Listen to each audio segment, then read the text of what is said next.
kau beli banyak makanan ni? Kamu tahu gak, stok makanan di Labuan ni tak cukup. Kau jangan risau, security makanan kat negara kita kan masih mencukupi. Hah? Security makanan? Security makanan ialah keadaan di mana semua individu mempunyai akses fizikal dan ekonomi kepada makanan yang mencukupi, selamat dan berkhasiat untuk memenuhi keperluan diet dan keutamaan mereka untuk kehidupan yang aktif dan sihat. Oh, macam tu. Security makanan terdiri daripada 4 elemen iaitu ketersediaan makanan, kebolehcapaian makanan, kestabilan bekalan makanan dan penggunaan makanan.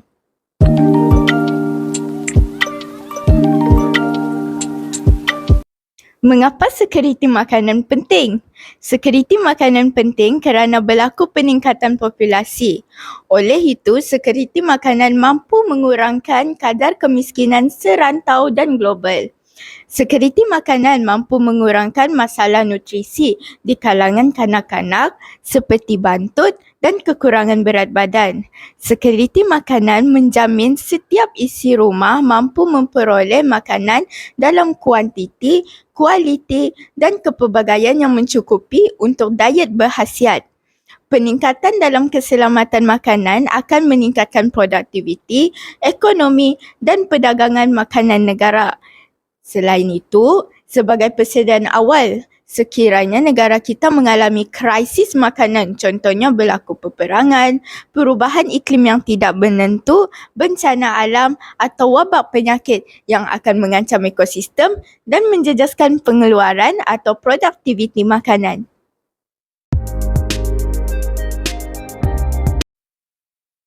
Dalam menstabilkan security makanan, teknologi yang digunakan dalam bidang pertanian dan penternakan pintar melalui kaedah pengkulturan tisu. Teknik tisu kultur menghasilkan anak tumbuhan yang mempunyai ciri baik dan berkualiti dalam masa yang singkat. Seterusnya, kaedah hidroponik bagi menggantikan tanah untuk meningkatkan penghasilan tanaman.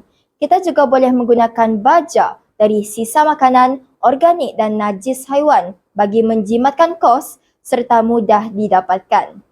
Penggunaan sangkar berteknologi tinggi dalam penternakan haiwan dan industri aquakultur dapat mengawal persekitaran dengan berkesan dan tidak dipengaruhi oleh faktor buruk luaran seperti suhu, angin dan hujan.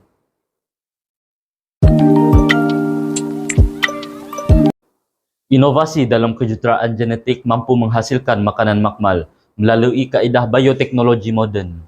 Makanan yang diubah suai secara genetik yang dikenali sebagai GMO dapat memanfaatkan manusia dari segi peningkatan hasil, kualiti, rasa serta meningkatkan ketahanan tumbuhan terhadap serangan penyakit.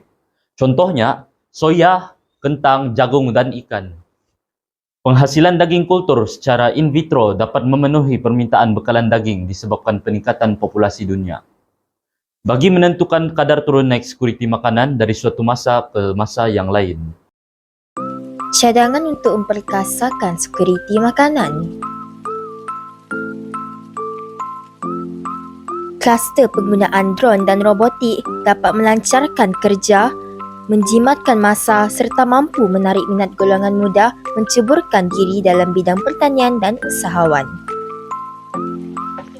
Penggunaan automasi sistem fertigasi ini membolehkan baja diserap oleh tanaman dengan lebih efisien. Pertanian menegak dapat menjimatkan kos serta menghasilkan tanaman yang lebih bersih dan selamat di samping tidak mencemarkan alam. Teknologi IoT menawarkan penyelesaian pintar dengan kaedah semuanya di hujung jari.